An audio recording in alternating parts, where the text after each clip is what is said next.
আউযুবিল্লাহি মিনাশ শাইতানির রাজিম বিসমিল্লাহির রহমানির রহিম রাব্বি জিদনি ইলমা রাব্বি জিদনি ইলমা রাব্বি জিদনি ইলমা রাব্বি ইশরাহ লি সাদরি ওয়া ইয়াসসির লি আমরি ওয়াহলুল উকদাতাম মিন লিসানি ইয়াফকাহু কওলি ওয়া বিকা নাস্তাইন ওয়া ইয়া মুস্তাইন।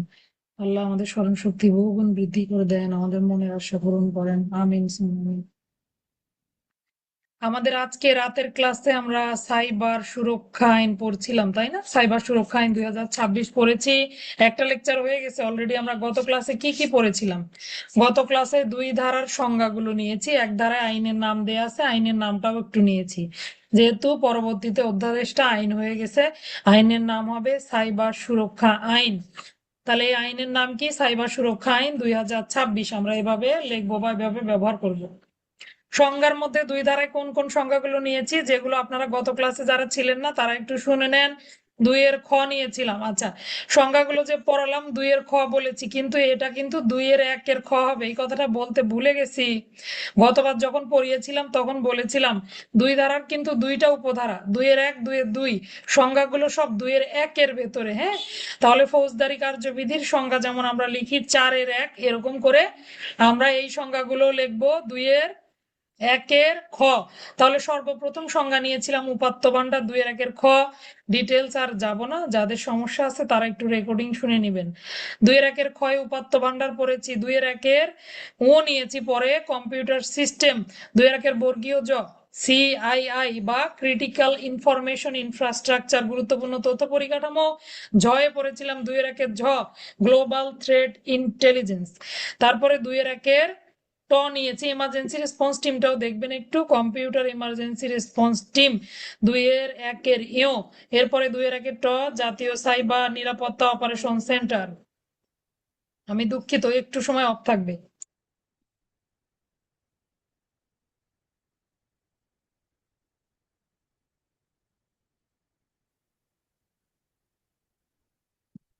আচ্ছা, তাহলে 2-এর 1-এর ঝ পড়লাম। ঝ নিয়েছিলাম আমরা গ্লোবাল থ্রেট ইন্টেলিজেন্স। এরপরে ইওটা নিয়েছি জাতীয় কম্পিউটার ইমার্জেন্সি রেসপন্স টিম। তারপরে ট পড়েছিলাম জাতীয় সাইবার নিরাপত্তা অপারেশন সেন্টার। যে ধারাগুলো গত ক্লাসে সংখ্যা পড়েছি সেগুলো যারা যারা ক্লাসে আসেননি তারা একটু দাগিয়ে নেন। হ্যাঁ, তারপরে আমরা পড়েছিলাম টয়ে ডিজিটাল কাকে বলে, ডিজিটাল ডিভাইস গুলো কি কি। আজকে আবার সংখ্যাগুলো লিখে দিয়েছি, যদি মনে করেন এটা সহজ মনে হচ্ছে এখান থেকে একটু কষ্ট করে মুখস্থ করে ফেলবেন। থ ডিজিটাল শিশু যৌন নিপীড়ন সংক্রান্ত অপরাধ। 4টা পয়েন্ট লিখে দিয়েছে, এই 4টা পয়েন্ট লিখতে পারলে ইনশাল্লাহ আপনাকে আর এই ভেতর থেকে এগুলো কিছু লিখতে হবে না। পঠনযোগ্য শ্রবণযোগ্য এত কঠিন করে না লিখে ওইভাবে সহজ ভাষায় লিখে ফেলবেন। পুলিশ অফিসার সাব ইন্সপেক্টর পদমর্যাদার কর্মকর্তা হবেন এবং বেআইনি প্রবেশ এবং হ্যাকিং একই জিনিস বলে গণ্য হবে। ফয়ে হলো 2-এর 1-এর ফয়ে হলো বেআইনি প্রবেশ বা হ্যাকিং। ময়ে মেলয়ার অন্তস্থ যৌন হয়রানি। এরপরে নিয়েছিলাম রিভেঞ্জ পর্ন আর সেক্সটর্শন। এই দুইটার মধ্যে একটু পার্থক্য করে পড়বেন, একই রকম লাগলেও কিন্তু একই রকম বিষয় নয়। লয়ে হলো সাইবার সুরক্ষা বলতে কি বোঝেন, এটা একটু দেয়া হয়নি, এটা আমি পরে সংযুক্ত করে দেব ইনশাল্লাহ। আর তালবশ হয়ে সাইবার স্পেস।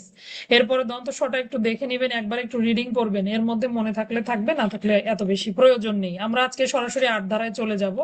আমাদের আজকের ক্লাস শুরু হলো 8 ধারা থেকে। কতিপয় তথ্যপাত্য ব্লক অথবা কি করার ক্ষমতা, অপসারণ করার ক্ষমতা। কতিপয় তথ্যপাত্য ব্লক বা অপসারণ করার ক্ষমতা।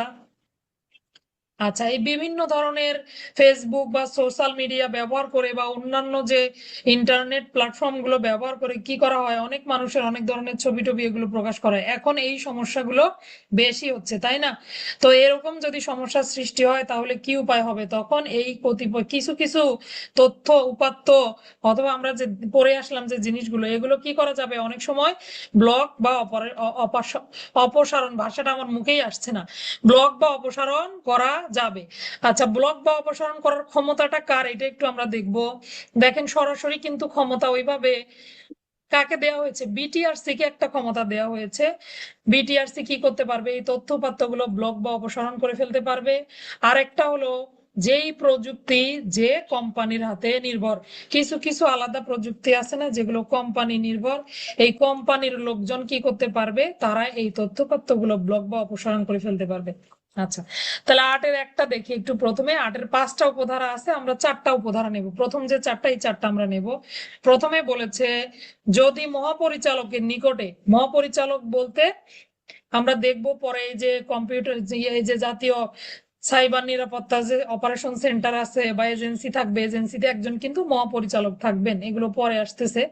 তো আপাতত এভাবে নেই, যিনি মহাপরিচালক থাকবেন, এই মহাপরিচালকের অধিক্ষেত্রভুক্ত তার এখতিয়ারের ভেতরে যদি তিনি দেখতে পান যে কোথাও কোনো এমন তথ্য উপাত্ত রয়েছে যেটা কি করা প্রয়োজন, যেটা হুমকি স্বরূপ এবং যেটা অপসারণ করে ফেলা প্রয়োজন, ব্লক করে ফেলা প্রয়োজন, তখন তিনি কি করতে পারবেন, প্রয়োজনীয় ব্যবস্থা। দেখেন, সরাসরি কিন্তু বলেনি যে তিনি এটা ব্লক বা অপসারণ করতে পারবেন, বলেছে তিনি প্রয়োজনীয় ব্যবস্থা গ্রহণ করতে পারবেন।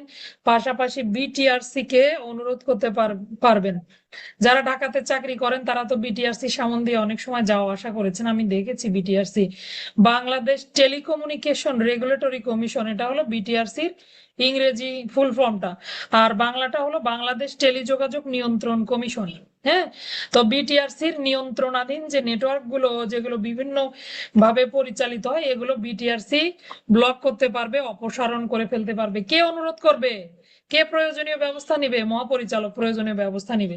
এরপরে আসেন আটের দুইয়ে যাব। তাহলে আটের একে, মহাপরিচালকের নজরে যদি আসে, তার এখতিয়ারের ভেতরে যদি এই ধরনের অপরাধ সংঘটিত হয় যেটা সাইবার সুরক্ষার পক্ষে হুমকি স্বরূপ, তিনি কি করতে পারবেন, বিটিআরসি কে অনুরোধ করতে পারবেন বা এই তথ্যগুলো মুছে ফেলার জন্য প্রয়োজনীয় আইনানুগ ব্যবস্থা গ্রহণ করতে পারবেন। আটের এক।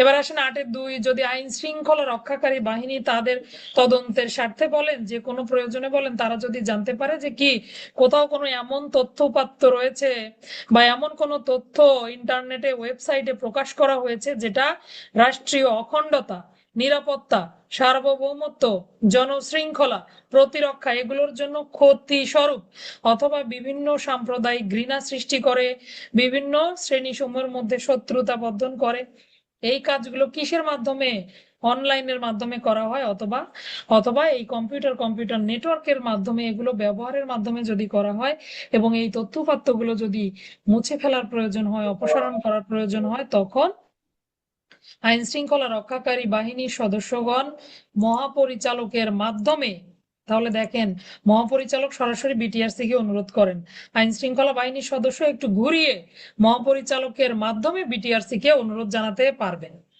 বুঝলাম। তাহলে দুই রকমের অনুরোধ, একটা হলো মহাপরিচালক নিজে পারেন, আরেকটা কি করেন, আইন শৃঙ্খলা বাহিনীর সদস্যগণ মহাপরিচালকের মাধ্যমে বিটিআরসি কে অনুরোধ জানান। আচ্ছা, তিন উপধারাটা দেখবো। দেখেন, এক এবং দুই উপধারা যেভাবেই অনুরোধ প্রাপ্ত হোক না কেন, অনুরোধ করা হলো কাকে, বিটিআরসি কে। বিটিআরসি যদি মনে করে যে তারা এই তথ্য উপাত্তগুলো ব্লক বা অপসারণ করে দেয়া দরকার, তাহলে বিটিআরসি এটা মুছে ফেলতে পারবে, ব্লক করে দিতে পারবে। পাশাপাশি যদি কোনো প্রযুক্তি ভিত্তিক কোনো কোম্পানি থাকে, কোনো কোম্পানির অধীনে কোনো নেটওয়ার্ক থাকে, সকল কিছুতে সবাই এক্সেস পাবে না, তাই না? এখন তো আরো অনেক আপডেট হয়েছে, সবগুলো কোম্পানির মোটামুটি অনলাইন সিস্টেম আছে। তো এটা যদি কোনো প্রযুক্তির উপরে হয়ে থাকে, তাহলে ওই কোম্পানিকে অনুরোধ জানাতে পারবে। তাহলে দেখেন, বিটিআরসিরও অনেক জায়গায় এক্সেস থাকবে না, বা বিটিআরসি তারা কিছু জায়গায় পারবে, কিছু জায়গায় ওই কোম্পানিদেরকে অনুরোধ করতে হবে।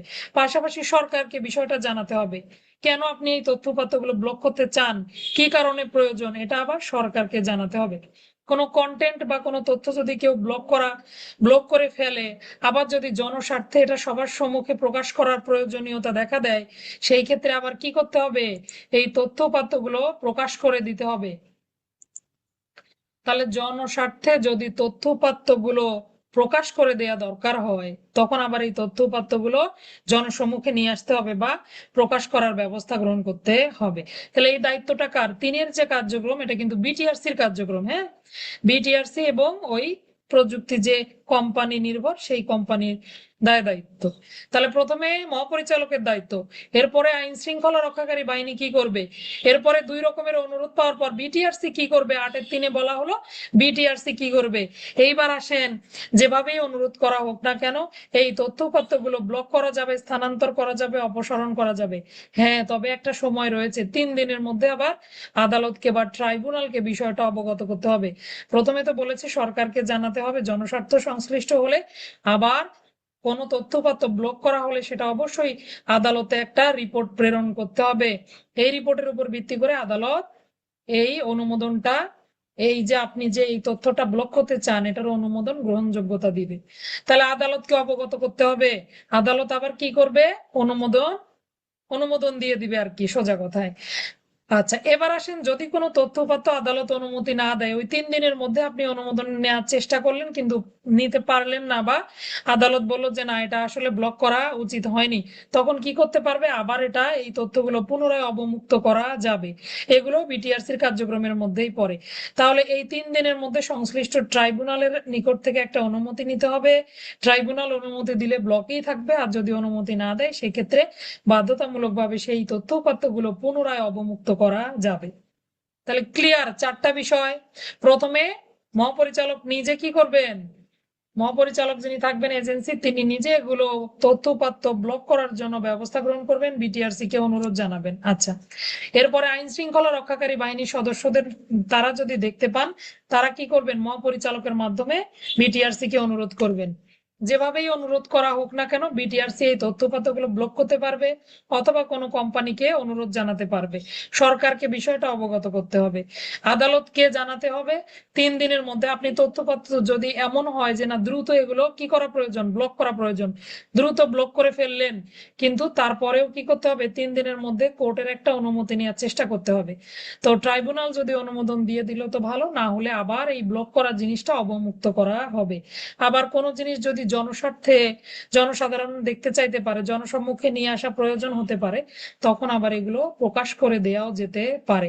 এই কার্যক্রমগুলো হলো গুরুত্বপূর্ণ তথ্যপাত্র ব্লক করার ক্ষমতা। মানে কিছু তথ্যপাত্র যেগুলো কি মানুষের জীবনের নিরাপত্তা হুমকি স্বরূপ, এগুলো কি করা, ব্লক করার ক্ষমতা। 8 ধারাটা কিন্তু গুরুত্বপূর্ণ। এবার আমরা 9 ধারায় যাব, কম্পিউটার এমার্জেন্সি রেসপন্স টিম, সিআইআরটি। হ্যাঁ, কম্পিউটার এমার্জেন্সি রেসপন্স টিম পাবেন একটা, আরেকটা পাবেন কম্পিউটার ইনসিডেন্ট রেসপন্স টিম। দুইটারই ইংরেজি ফর্ম একই রকম, কিন্তু শুধু বাংলায় একটু আর কি, মানে একটা ওয়ার্ডের আর কি কম বেশি, বাংলা না আর কি, ইংরেজিতেই আলাদা। শুধু শর্টকাট যে আমরা পড়ি না, অ্যাব্রিভিয়েশন পড়ি, অ্যাব্রিভিয়েশনটা একই রকম, সিআইআরটি, কিন্তু একটাতে হবে কম্পিউটার এমার্জেন্সি রেসপন্স টিম, আরেকটাতে হবে কম্পিউটার ইনসিডেন্ট রেসপন্স টিম। দুই টিমের কথাই 9 ধারায় বলা আছে, বেশি আলাদা করে ধারা দেওয়ার কোনো দেয়নি, এদিক দিয়ে একটা সুবিধা করেছে। তো আমরা জানবো কম্পিউটার এমার্জেন্সি রেসপন্স টিমটা আসলে কি। সংজ্ঞা লিখে দিয়েছিলাম আপনাদেরকে, দ্রুত কোনো ধরনের ব্যবস্থা গ্রহণের উদ্দেশ্যে সাইবার স্পেসে সংগঠিত যে অপরাধগুলো, এগুলো দ্রুত নিষ্পত্তির লক্ষ্যে একটা জাতীয় পর্যায়ে কম্পিউটার এমার্জেন্সি রেসপন্স টিম থাকবে, পাশাপাশি জাতীয় সিকিউরিটি অপারেশন সেন্টারও থাকবে। আচ্ছা, থাকলো। এই অপারেশন সেন্টার গুলো আবার 3 মাস পর পর তাদের কাজের আপডেট আবার জানাবে, এগুলো দরকার নাই। 3 উপধারাটা আমরা একটু নেব। এই কম্পিউটার এমার্জেন্সি রেসপন্স টিমের মেম্বার গুলো কারা কারা হবেন, এটা কিন্তু গুরুত্বপূর্ণ। নিম্নের কোন সদস্য কম্পিউটার এমার্জেন্সি রেসপন্স টিমের আওতাভুক্ত হবেন বা হবেন না, এরকম দিতে পারে। তাহলে কে কে থাকবেন দেখি একটু। কম্পিউটার এমার্জেন্সি রেসপন্স টিম বলেন বা ইনসিডেন্ট টিম বলেন, যেই টিমই হোক না কেন, এইখানে একজন সাইবার এক্সপার্ট থাকবেন, অর্থাৎ সাইবার সুরক্ষা বিষয়ে একজন বিশেষজ্ঞ ব্যক্তি থাকবেন। আবার তিনি কি হবেন, ডিজিটাল ফরেন্সিক বিষয়ে স্বীকৃত সনদধারী বিশেষজ্ঞ হবেন। তার এই বিষয়গুলো আইটি এক্সপার্ট হবেন, সোজা কথা, একজন আইটি এক্সপার্ট থাকবেন। পাশাপাশি আইন শৃঙ্খলা বাহিনীর সদস্যদের সমন্বয়ে এই কম্পিউটার এমার্জেন্সি রেসপন্স টিম বা ইনসিডেন্ট রেসপন্স টিম গঠিত হবে। এবার আসেন একটু দায় দায়িত্বটা দেখতে হবে। যদি আসে কম্পিউটার এমার্জেন্সি রেসপন্স টিমের দায় দায়িত্ব আলোচনা করুন, সেই ক্ষেত্রে কিন্তু এই যে দেখেন 5 উপধারায় যে কয়েকটা পয়েন্ট, এখান থেকে 3-4টা পয়েন্ট লিখতে হবে। হ্যাঁ, তো সর্বপ্রথম কম্পিউটার এমার্জেন্সি রেসপন্স টিমের দায়িত্ব হলো গুরুত্বপূর্ণ তথ্য পরিকাঠামো, যেটা আহত হলে ব্যাহত হলে কি হবে, জননিরাপত্তা বিশৃঙ্খলিত হবে, আইন শৃঙ্খলা পরিস্থিতির অবনতি ঘটবে, সার্বভৌমত্ব নষ্ট হবে, তাই না? তো এই যে গুরুত্বপূর্ণ তথ্য পরিকাঠামো নিরাপত্তা নিশ্চিতকরণ করতে হবে, কে করবে এগুলো, এই যে কম্পিউটার এমার্জেন্সি রেসপন্স টিমের ডিউটি, এগুলো হলো তাদের দায় দায়িত্ব। গুরুত্বপূর্ণ তথ্য পরিকাঠামোর গুরুত্বপূর্ণ তথ্য পরিকাঠামো জরুরি নিরাপত্তা নিশ্চিতকরণ, কোনো সাইবার হামলা হলে বা ডিজিটাল হামলা হলে এই নিরাপত্তা যাতে বিঘ্নিত না হয় তাৎক্ষণিক প্রতিকারের ব্যবস্থা গ্রহণ, আগে থেকেই প্রতিরোধ ব্যবস্থা গ্রহণ, পাশাপাশি বিভিন্ন ধরনের অন্যান্য যে সমজাতীয় টিমগুলো আছে তাদের সাথে যোগাযোগ স্থাপন এবং তাদের সাহায্য সহযোগিতা গ্রহণ, বিদেশি টিমের সাথেও যোগাযোগ স্থাপন করতে পারবে।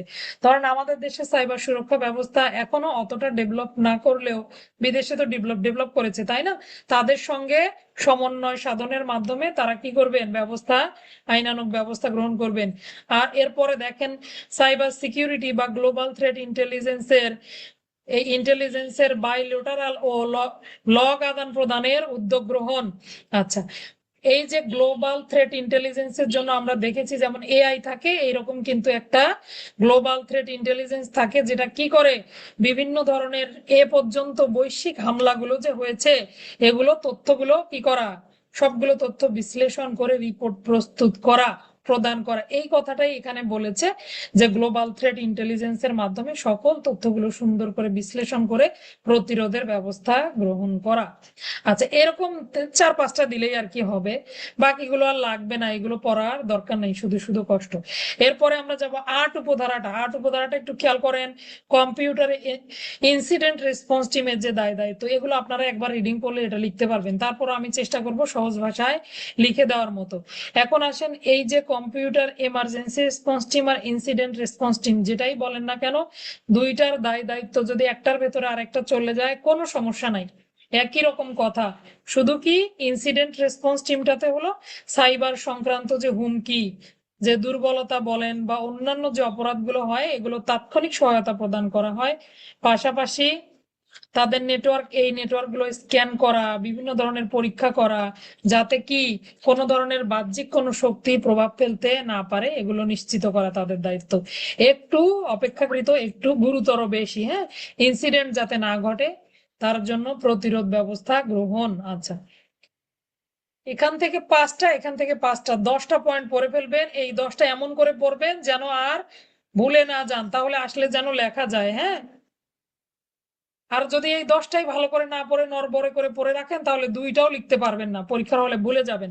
10 ধারাটা একটু সূচিটা নিতে পারেন। ডিজিটাল ফরেন্সিক ল্যাব, এই কাজগুলো করার জন্য একটা ফরেন্সিক ল্যাবের দরকার আছে না, বলেন কোথায় গিয়ে এগুলো করবেন? আবার এই ল্যাবের মান নিয়ন্ত্রণে 11 ধারা, এখানে যোগ্যতা সম্পন্ন দক্ষতা সম্পন্ন এক্সপার্টদেরকে দিতে হবে।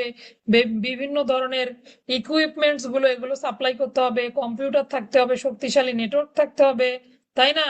যে যন্ত্রপাতিগুলো দরকার এগুলো বৈজ্ঞানিক যন্ত্রপাতিগুলো থাকবে। তাহলে 10-এ ল্যাবের গঠন, 11তে ল্যাবের মান নিয়ন্ত্রণ, 12তে সাইবার সুরক্ষা কাউন্সিল। এই কাউন্সিলে দেখেন কে কে সদস্যগণ থাকবে, প্রধানমন্ত্রী থেকে শুরু করে অনেক বড় বড় গুরুত্বপূর্ণ সদস্যরা এখানে থাকবেন। তথ্য সচিব, তথ্য কমিশনের, তারপরে Bangladesh financial intelligence unit BFIU পড়েছিলেন না আপনারা? বিএফআইইউ এখানেও দায়িত্ব পালন করবে, এই পরিষদের একজন সদস্য বলে গণ্য হবে। এগুলো লাগে না, একবার একটু রিডিং পড়ে নিতে পারেন। সরাসরি চলে যাব আমরা কাউন্সিলের ক্ষমতা সভা, এগুলো দেখে নিলে নিবেন, না হলে সরাসরি চলে যাব 15 ধারা। মূলত 8-এর পরে আমরা 15 ধারা পড়বো। গুরুত্বপূর্ণ তথ্য পরিকাঠামো আসলে কোনটা গুরুত্বপূর্ণ তথ্য পরিকাঠামো? সরকার গেজেট প্রজ্ঞাপন দ্বারা যেটাকে গুরুত্বপূর্ণ তথ্য পরিকাঠামো বলে ঘোষণা করবে সেটাই হলো গুরুত্বপূর্ণ তথ্য পরিকাঠামো।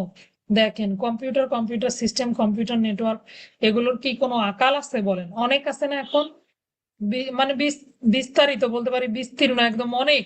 তো তার মধ্যে যেটা সরকার গেজেট দিয়ে গুরুত্বপূর্ণ বলে ঘোষণা করবে, যেমন গত ক্লাসে বলেছিলাম, তা বিদ্যুৎ ব্যবস্থা, ব্যাংকিং ব্যবস্থা, এনআইডির যে ব্যবস্থা, এগুলো অনলাইনের যে ব্যবস্থাগুলো, এগুলো হলো সরকার যদি ঘোষণা করে এগুলো গুরুত্বপূর্ণ তথ্য পরিকাঠামো বলে পরিগণিত হবে। আর এই গুরুত্বপূর্ণ তথ্য পরিকাঠামো যদি ব্যাহত হয় তাহলে সরকারের অনেক বড় ক্ষতি, শৃঙ্খলার ক্ষতি, হ্যাঁ। এরপরে দেখেন, গুরুত্বপূর্ণ তথ্য পরিকাঠামোতে যদি কোনো ব্যক্তি কি করে, বেআইনি ভাবে প্রবেশ করে, 16 ধারাটা বাদ দিতে পারবেন, এগুলো পরিদর্শন পরিবীক্ষণ ওইভাবে লাগে না। 17তে যাব আমরা সরাসরি। 17তে বলেছে গুরুত্বপূর্ণ তথ্য পরিকাঠামোতে বেআইনি প্রবেশ এবং হ্যাকিং করার দণ্ড। যেটাই বেআইনি প্রবেশ সেটাই কিন্তু কি হবে, হ্যাকিং বলে গণ্য হবে। তাহলে গুরুত্বপূর্ণ তথ্য পরিকাঠামোতে বেআইনি প্রবেশ বা হ্যাকিং এর দণ্ড দেখবো আমরা 17 ধারায়। যদি কোনো ব্যক্তি বেআইনি ভাবে প্রবেশ করেন, খেয়াল করেন কতগুলো অপরাধ এখানে আলোচনা করা হয়েছে। বেআইনি ভাবে যদি প্রবেশ করেন কোথায়, কম্পিউটার সিস্টেমে, কম্পিউটার নেটওয়ার্কে, না গুরুত্বপূর্ণ তথ্য পরিকাঠামোতে, তাহলে এটা স্পেশাল, তাই না?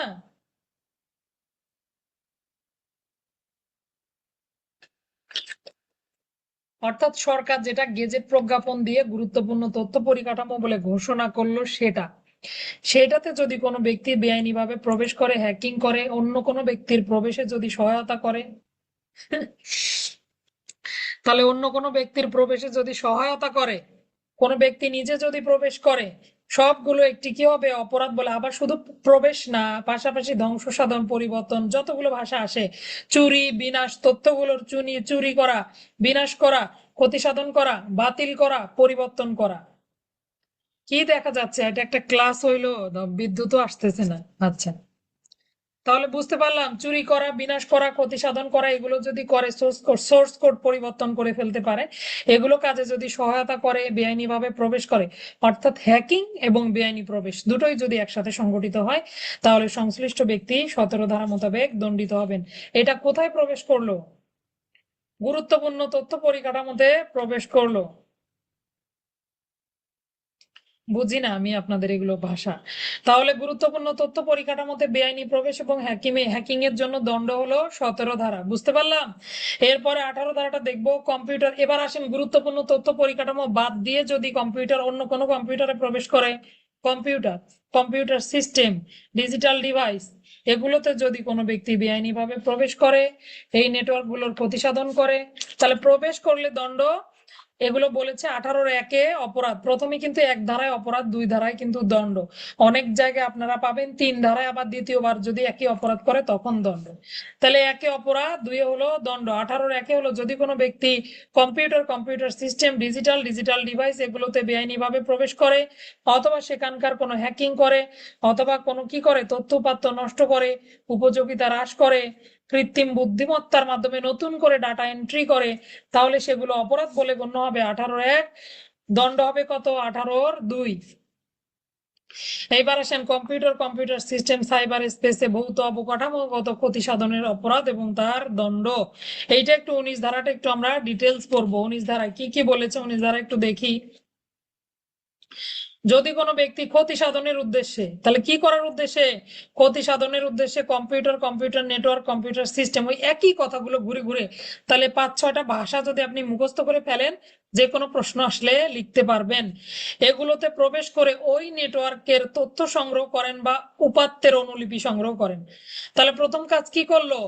কম্পিউটার সিস্টেমে প্রবেশ করে তথ্য উপাত্তগুলো সংগ্রহ করলো। এইবার আসেন, ম্যালওয়্যার প্রবেশ করায়। তাহলে ক্ষতিকারক অ্যাপস, আমরা জেনেছি ক্ষতিকারক প্রোগ্রাম বা অ্যাপস এর নাম হলো malware.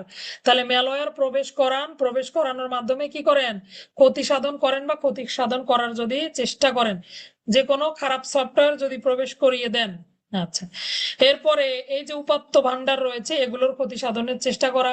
Text, audio, video, image আছে একজন ব্যক্তির উপাত্ত ভান্ডারে সংরক্ষিত, এগুলোর যদি কোনো ব্যক্তি কি করেন? ক্ষতি সাধন করেন বা ক্ষতি সাধনের চেষ্টা করেন, অর্থাৎ সাইবার স্পেস অথবা সাইবার নেটওয়ার্কে প্রবেশ করে ক্ষতি সাধন করা।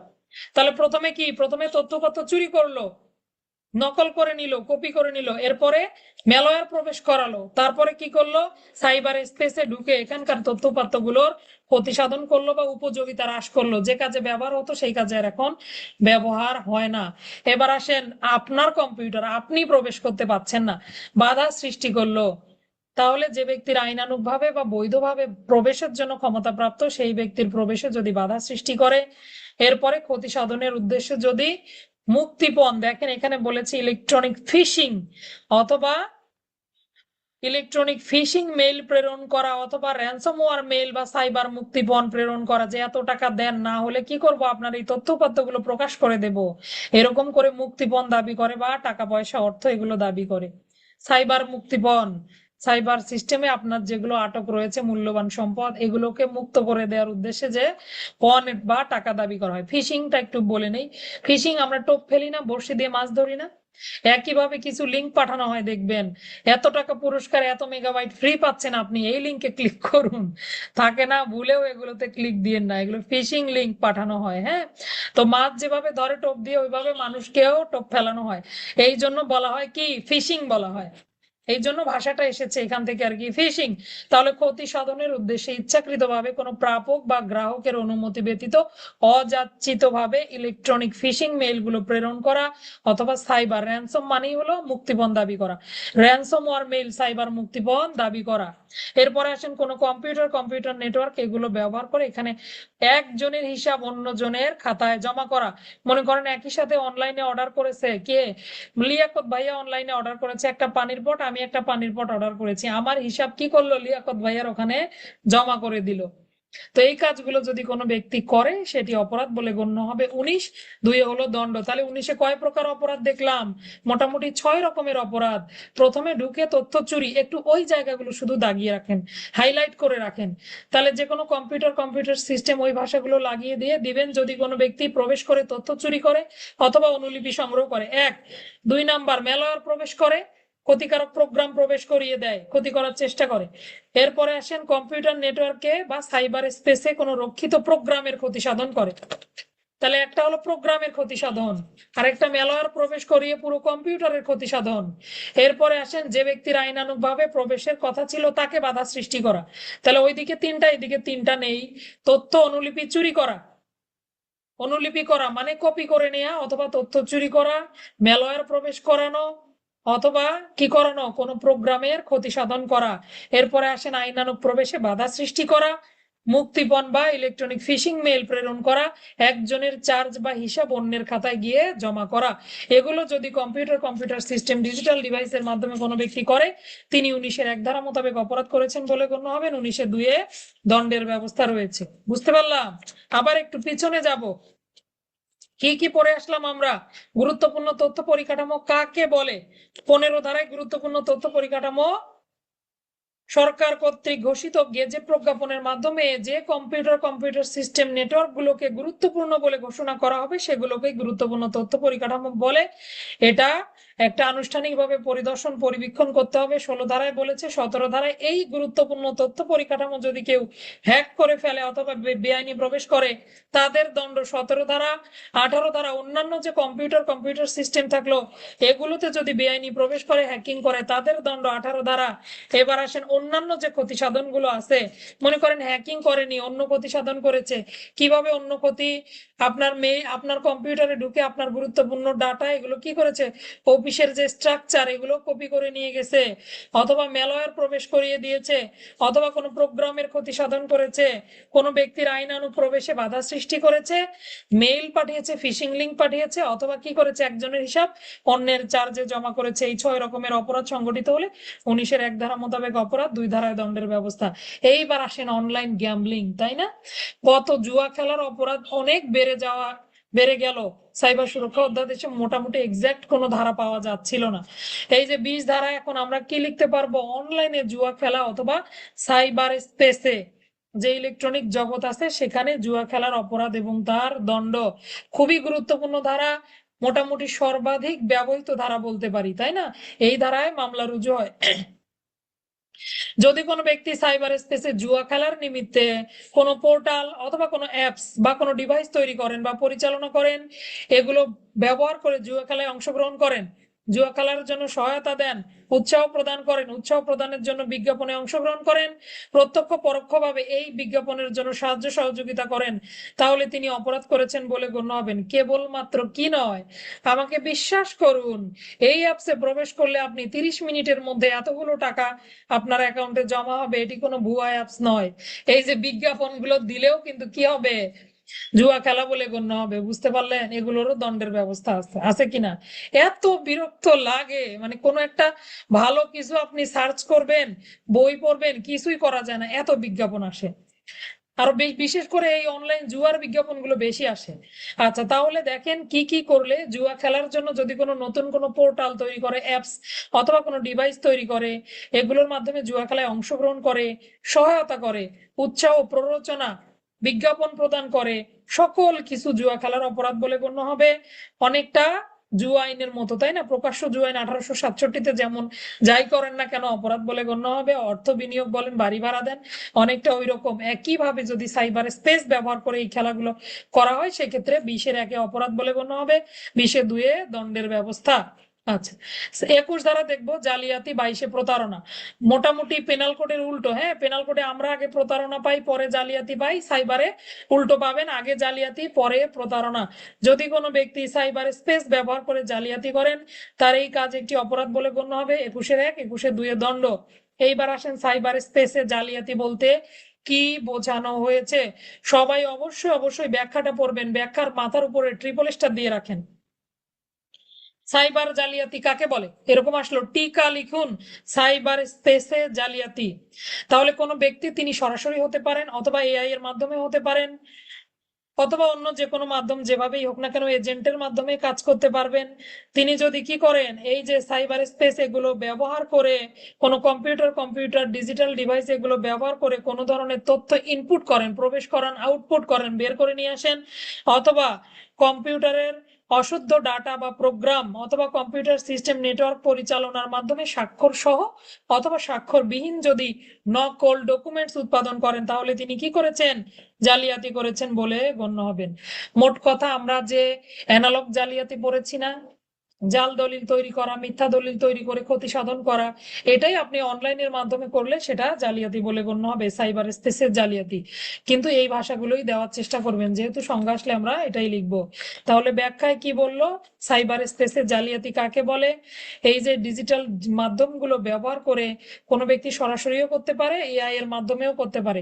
অত্যাধুনিক প্রযুক্তি ব্যবহার করে যদি কোনো এমন কোনো তথ্যপাত্র ডকুমেন্ট ইনপুট করা হয়, আউটপুট করা হয়, মনে করেন একটা অনলাইনে কোনো একটা দলিল, এটাতে কোনো তথ্য নতুন করে যুক্ত করা হলো, অথবা আপনার স্বাক্ষর ছিল, স্বাক্ষরটা মুছে দিয়ে আমার স্বাক্ষর আমি এখানে দিয়ে দিলাম, তাহলে কি করেছি, জালিয়াতি করেছি, সাইবার স্পেসে জালিয়াতি করেছি বলে গণ্য হবো। 21-2 ধারা মোতাবেক দণ্ডের ব্যবস্থা। এবার আমরা যাব প্রতারণা। সাইবার স্পেসে প্রতারণার অপরাধ এবং তার দণ্ড। তাহলে প্রতারণা মোটামুটি আমরা সবাই বুঝি, প্রতারণা বলতে কাউকে ফাঁকি দেয়া, প্রবঞ্চনা করার উদ্দেশ্যে কোনো কিছু করা। এটা হতে পারে সম্পত্তি সমর্পণে বাধ্য করা বা অন্য যে কোনো ধরনের কাজ তাকে দিয়ে করিয়ে নেওয়া। লোকটাকে কিসের মধ্যে রেখেছেন, আপনি ফাঁকির মধ্যে রেখেছেন। প্রতারণার অপর নাম হলো ফাঁকি দেয়া বা প্রবঞ্চনা করা। আচ্ছা, যদি সাইবার স্পেস ব্যবহার করে কাউকে প্রতারণা করা হয়, তাহলে কি হবে, দণ্ড হবে 22-1 অপরাধ, 22-2 হবে দণ্ড।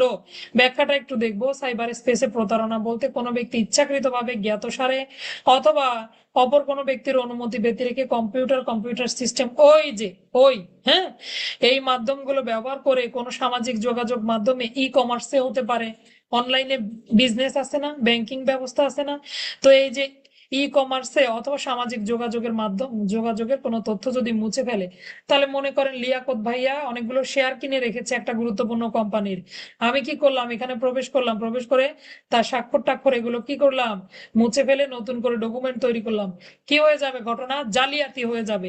আর যদি তাকে ফাঁকি দিয়ে ডিজিটাল ডিভাইস ব্যবহারের মাধ্যমে এই তথ্যগুলোর পরিবর্তন সাধন করি, মুছে ফেলি অথবা নতুন তথ্যের সংযুক্তি বা বিকৃতি ঘটাই, তাহলে কি হবে, প্রতারণা হবে।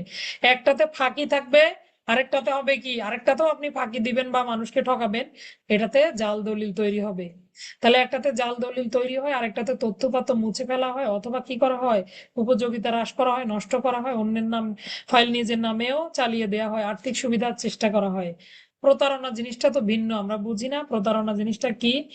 আর জালিয়াতি হলো জাল দলিল তৈরির সাথে সম্পর্কযুক্ত। 23-এ দেখবো সাইবার সন্ত্রাসী কার্য, 25 পর্যন্ত পড়বো, ভয় পায় না বেশি। মোটামুটি 53টা ধারা রয়েছে, 51, 52, 53।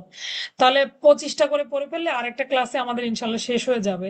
23 ধারাটা দেখবো, 23 ধারাটা 19 ধারার মতো করে পড়তে হবে, 5টা পয়েন্ট আছে, 5টা পয়েন্টই নিতে হবে, হ্যাঁ। প্রথম পয়েন্ট, আমি যে ছোট ছোট জায়গাগুলো বলি এগুলো একটু দাগিয়ে রাখলে আপনাদের পড়তে সুবিধা হবে। সাইবার সন্ত্রাসী কার্য বা সাইবার ক্রাইম, তাই না, সহজে যদি বলি সাইবার ক্রাইম কাকে বলে।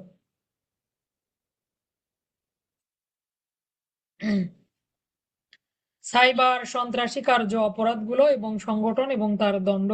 মোটামুটি সবগুলোর আমরা 2 ধারায় কিন্তু দণ্ড পেলাম, আর 1 ধারায় কি সংজ্ঞা পেলাম। তাহলে আসেন দেখি, সাইবার সন্ত্রাসী কার্য বলতে 5 রকমের অপরাধ, আরো আছে, তো মোটামুটি এখানে 5 রকমের অপরাধের কথা আলোচনা করা হয়েছে।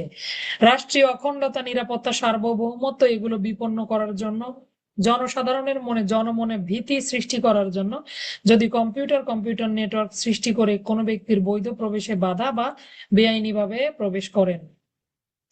আচ্ছা, তাহলে কম্পিউটার সিস্টেমে একটু আগে বেআইনি প্রবেশ করলাম, বৈধ প্রবেশে বাধা দিলাম, দণ্ডটা 19-এ না গিয়ে এখানে কেন আসলো, বলতে পারেন কেউ, একটু বলেন তো।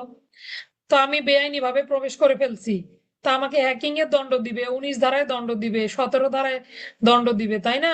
23-এ কেন আমি দণ্ড পাবো?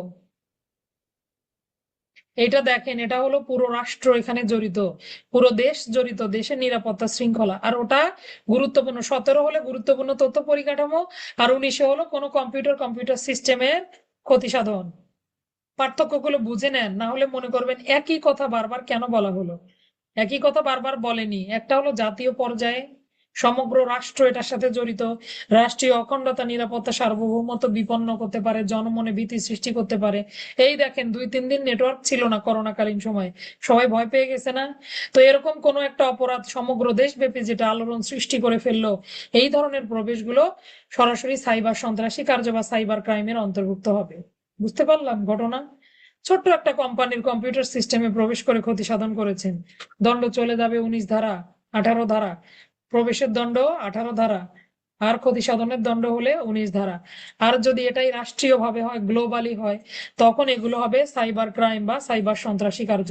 তাহলে প্রথম পয়েন্টটা কি দেখেন, বেআইনি ভাবে প্রবেশ করা, প্রবেশে আইনানুগ প্রবেশে বাধা দেয়া বা নিজে বেআইনি ভাবে প্রবেশ করা। তাহলে প্রবেশে বাধা, বেআইনি প্রবেশ আইনানুগ প্রবেশে বাধা। হ্যাঁ আপু, এটা বলতে পারেন। আচ্ছা, এরপরে আসেন, কোন ডিজিটাল ডিভাইসে উদ্দেশ্যমূলকভাবে ক্ষতিকারক পরিবর্তন সাধন করেন বা ম্যালওয়্যার প্রবেশ করান।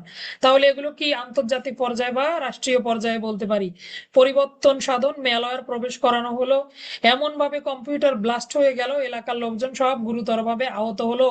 তো ম্যালওয়্যার প্রবেশ করানোর দরুন যদি কোনো ব্যক্তির মৃত্যু বা গুরুতর জখম ঘটে, এর আগে ম্যালওয়্যার প্রবেশ করিয়েছে, গুরুতর জখম ঘটেছিল?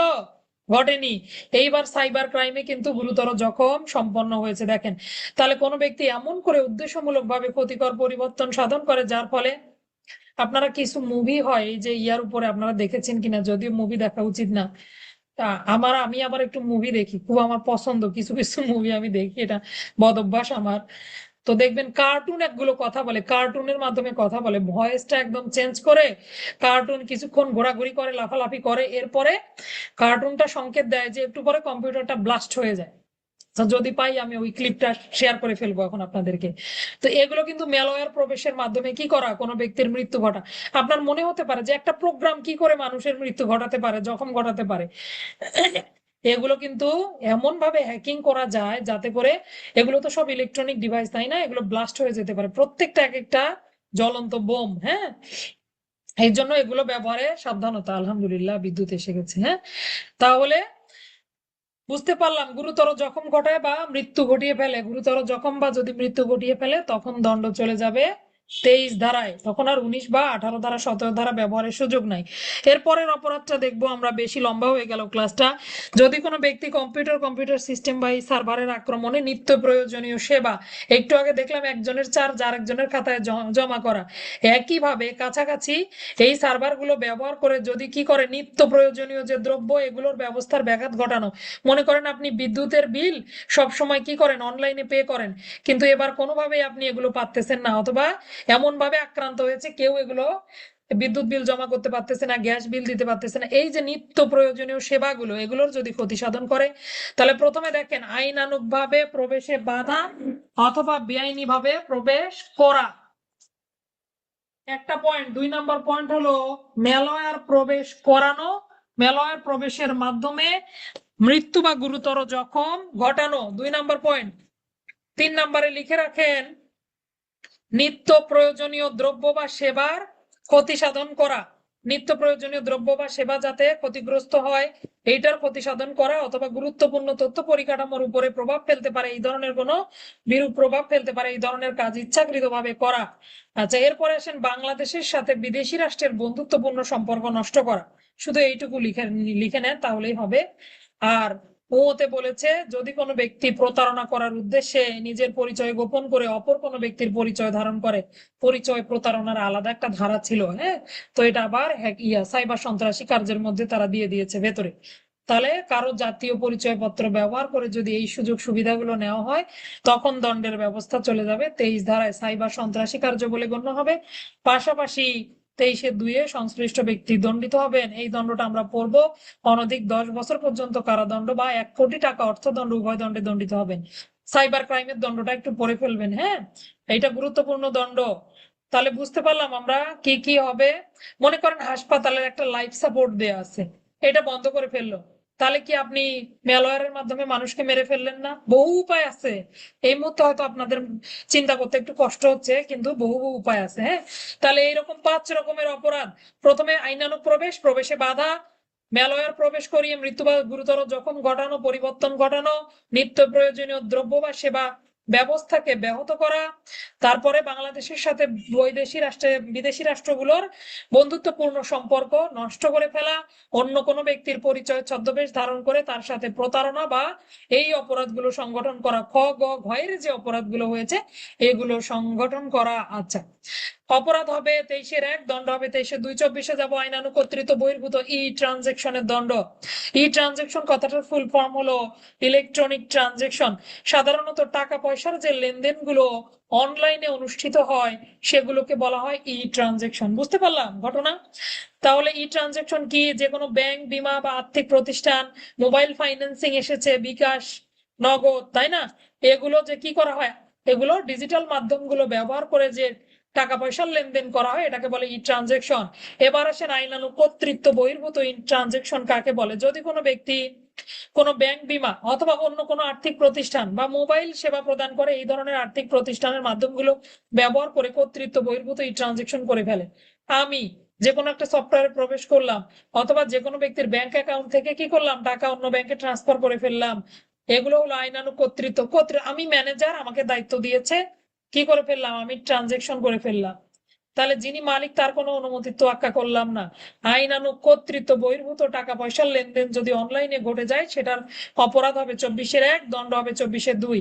আর একটু আছে এখানে, সেটা হলো সরকার যদি কোনো লেনদেনকে কি করে, নিষিদ্ধ ঘোষণা করে। ধরে নেন এমন বললো যে ইসলামী ব্যাংক বা সোশ্যাল সিকিউরিটি ইসলামী ব্যাংক যে আছে তাদের আগামী 1 সপ্তাহ পর্যন্ত 1 লাখ টাকার নিচে লেনদেন করবে, বেশি লেনদেন করবে না। ধরেন আপনারা তারপরও কি করে ফেললেন, লেনদেন করে ফেললেন। তো সরকার কর্তৃক নিষিদ্ধ ঘোষিত যে ট্রানজেকশন সেটা যদি কেউ করে ফেলে এটাও কি হবে, এই যে আইনানুগ কর্তৃত্ব বহির্ভূত এই ট্রানজেকশনের মধ্যেই গণ্য হবে। 24-1 অপরাধ, 24-2 দণ্ড। আপনারা একটু ব্যাখ্যাগুলো পড়বেন, ব্যাখ্যাগুলো থেকে টিকা আসতে পারে। 25 দিয়ে আমাদের ক্লাস শেষ হবে। যৌন হয়রানি, ব্ল্যাকমেইলিং অথবা অশ্লীল বস্তুগুলো প্রকাশ করার অপরাধ এবং তার দণ্ড। তাহলে যৌন হয়রানি করা, যদি কোনো ব্যক্তি, আমরা যে পড়লাম যৌন হয়রানি অন্তঃস্থ জ, রিভেঞ্জ পর্ন পড়লাম র, তারপরে আর কি পড়েছি, থয়ে পড়েছি ডিজিটাল শিশু যৌন নিপীড়ন সংক্রান্ত অপরাধ। এগুলো যে পড়ে আসলাম সবগুলোর দণ্ড দেখেন 25 ধারা। কত ধারায় দণ্ড? 25-2 দণ্ডের ব্যবস্থা। একটু পড়ে নেই, দেখ কি বলেছে। যদি কোনো ব্যক্তি ওয়েবসাইট অথবা ডিজিটাল ইলেকট্রনিক মাধ্যমগুলো ইচ্ছাকৃতভাবে ব্যবহার করে জ্ঞাত সারে ব্ল্যাকমেইলিং, ওই যে ট্যাব দিয়েছে কি যেন ট্যাব, ব্ল্যাকমেইলিং করে, যৌন হয়রানি করে, রিভেঞ্জ পর্ন, এগুলো যদি কি করে, এই অপরাধগুলো যদি সংগঠন করে, অথবা ডিজিটাল শিশু যৌন নিপীড়ন সংক্রান্ত উপাদান। সুন্দর একটা ইংরেজি আছে, দেখেন লিখে দিয়েছি আজকে, child sexual abuse material. Child sexual abuse material অর্থাৎ শিশুদেরকে খারাপ কাজে ব্যবহার করা। কি ব্যবহারের মাধ্যমে? কম্পিউটার তথ্য প্রযুক্তি, এগুলো ব্যবহারের মাধ্যমে সেক্সটর্শন করা। এগুলোর অভিপ্রায় সৃষ্ট, প্রাপ্ত, সংরক্ষিত কোনো তথ্য, ভিডিও, অডিও, চিত্র, স্থিরচিত্র, গ্রাফিক্স বা অন্য উপায় ধারণকৃত, প্রদর্শনযোগ্য। অনেকটা কি বলেছে, পর্নোগ্রাফির মতো ভাষাগুলো বলেছে। হ্যাঁ, এগুলো যদি দিয়ে হুমকি দামকি প্রদান করে, ভয়ভীতি প্রদান করে, ক্ষতি করে, তাহলে সংশ্লিষ্ট ব্যক্তি অপরাধ করেছেন বলে গণ্য হবেন। 25-1, দণ্ড হলো 25-2, 25-3। এটা একটু ব্যতিক্রমী ধারা, লিখে রাখেন ব্যতিক্রমী ধারা। তাহলে 25-2টা দণ্ড, একটা হলো নর্মালি সকল ব্যক্তির দণ্ড, আর একটা হলো নারী শিশু যদি হয়, নারীর সাথে যদি ঘটনা ঘটে, 18 বছরের কম বয়স্ক শিশুর সাথে যদি ঘটনা ঘটে, দণ্ডটা একটু বেশি হয়ে যাবে। 25-3 রয়েছে দণ্ডের ব্যবস্থা। এই পর্যন্তই থাকবে আমাদের ক্লাস। একটু দেখি আমরা কি কি পড়লাম। 8 ধারা নিয়েছি, গুরুত্বপূর্ণ তথ্যপত্র। ব্লক বা অপসারণ করার ক্ষমতা, কে ব্লক করবে, অপসারণ করবে? বিটিআরসি। অনুরোধ করবে কে? মহাপরিচালক। আইন শৃঙ্খলা বাহিনী করলে কি হবে? মহাপরিচালকের মাধ্যমে অনুরোধ করবে। এরপর বিটিআরসির দায়িত্ব হলো এগুলো ব্লক করে ফেলা অথবা অপসারণ করে ফেলা, অথবা যে কোম্পানির অধীনে তারা এগুলো ব্লক বা অপসারণ করে ফেলবে।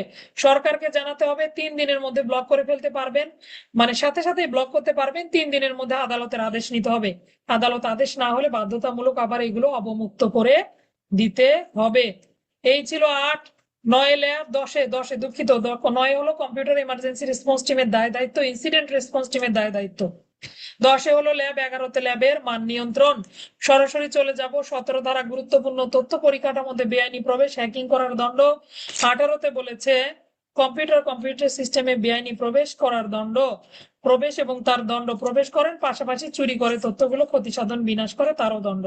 19-এ বলেছে কম্পিউটারের সিস্টেম এগুলোতে প্রবেশ করে এই নিম্নলিখিত ক্ষতি সাধন গুলো করার দণ্ড। যদি কোনো ব্যক্তি কয় রকমের ক্ষতি সাধন, তাহলে প্রথমে বললাম তথ্য চুরি করে, কপি করে নেয়, ম্যালওয়্যার প্রবেশ করায়, অন্য কোনো প্রোগ্রামের ক্ষতি সাধন করে, সাইবার স্পেসে বাধা সৃষ্টি করে, অথবা মুক্তিপণ দাবি করে ফিশিং লিংক প্রেরণ করে, একজনের 4 জনের খাতায় জমা করে। এগুলো যদি করে 19-এর 1-এ অপরাধ, 19-এর 2-এ দণ্ড। 20-এ জুয়া খেলার দণ্ড, 20-এর 1-এ অপরাধ, 20-এর 2-এ দণ্ড। 21-এ জালিয়াতি, 22-এ প্রতারণা, 1-এ অপরাধ, 2-এ দণ্ড। 23-এ সাইবার সন্ত্রাসী কার্য। তাহলে 19 আর 23 এখানে আপনারা 5টা 6টা পয়েন্ট পড়ে ফেলবেন। প্রবেশে বাধা, ম্যালওয়্যার প্রবেশের মাধ্যমে মৃত্যু বা গুরুতর জখম ঘটিয়ে ফেলা, নিত্য প্রয়োজনীয় দ্রব্য বা সেবাদানকে ব্যাহত করা, এরপরে বাংলাদেশের সাথে বিদেশি রাষ্ট্রের সম্পর্ক নষ্ট করা, পাশাপাশি পরিচয়ের ছদ্মবেশ ধারণ করে বিভিন্ন অপরাধ সংগঠন করা, সাইবার সন্ত্রাসী কার্য বা সাইবার ক্রাইম বলে গণ্য হবে। 2-এ হলো অপরাধের দণ্ড। 24-এ আইনানুগ কর্তৃত্ব বহির্ভূত ই ট্রানজেকশন অপরাধ 1-2-এ দণ্ড। 25-এ বলেছে এই যে রিভেঞ্জ পর্ন বলেন, সেক্সটর্শন বলেন, ডিজিটাল শিশু নিপীড়ন বলেন, এগুলো সকল অপরাধ বলে গণ্য হবে। 25-এর 1, 25-এর 2-এ দণ্ড। এটি যদি নারীর সাথে বা শিশুর সাথে 18 বছরের কম বয়স্ক শিশুর সাথে অনুষ্ঠিত হয়, তখন তার দণ্ড চলে যাবে 25-এর 3। ধন্যবাদ সবাইকে। আসসালামু আলাইকুম। একজন একটু পড়া বলবেন, কে পড়া বলতে পারবেন? শুধু সূচিগুলো বললেই হবে। 23-এরও ডিটেলস যদি বলতে পারেন আলহামদুলিল্লাহ, না পারলেও সমস্যা নাই। শুধু কত ধারা থেকে? 8 থেকে 25, এই কয়েকটা ধারা বলেন। সংজ্ঞা ধরতে চাইছিলাম, এগুলোও বাদ দিলাম। 8 থেকে 25 কি কি বললাম আরেকবার একটু বলি। গুরুত্বপূর্ণ তথ্যপত্র ব্লক করার ক্ষমতা 8, অপসারণ করার ক্ষমতা 9। কম্পিউটার ইমার্জেন্সি রেসপন্স টিম বা ইনসিডেন্ট রেসপন্স টিমের দায়িত্ব। 10, 11, 12 এগুলো বাদ দেন, সরাসরি চলে যাব 17 গুরুত্বপূর্ণ তথ্য পরিকাঠামোতে বেআইনি প্রবেশ, ক্ষতি সাধনের দণ্ড। 18-তে কম্পিউটার নেটওয়ার্ক সিস্টেম এগুলোতে প্রবেশের দণ্ড, ক্ষতি সাধনের দণ্ড। 19-এ তথ্য চুরি করা থেকে শুরু করে ম্যালওয়্যার প্রবেশ করানো, নিত্য প্রয়োজনীয় দ্রব্য সেবা একজনের চার্জ আরেকজনের খাতায় জমা করা, এগুলোর দণ্ড। 20-এ জুয়া খেলার দণ্ড। 21-এ প্রতারণা, 21-এ জালিয়াতি, 22-এ প্রতারণা, 23-এ সাইবার ক্রাইম, 24-এ কর্তৃত্ব বহির্ভূত ই ট্রানজেকশন, 25-এ যৌন হয়রানি করার দণ্ড বা ব্ল্যাকমেইল বা হানি ট্যাপ দিয়ে কি করা, মানুষকে হয়রানি করার দণ্ড। একজন একটু বলেন শুনি, শুনে ক্লাস থেকে বের হই।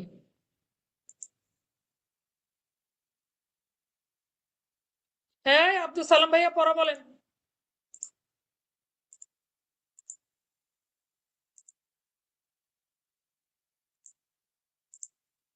খালি পটরের বেলায় আছে, পড়ার বেলায় নাই। আল্লাহ, এটা এত বড় হয়েছে কেন? মাইক্রোফোন কিভাবে খোলে? মাইক্রোফোন খুলে দিছি, বলেন।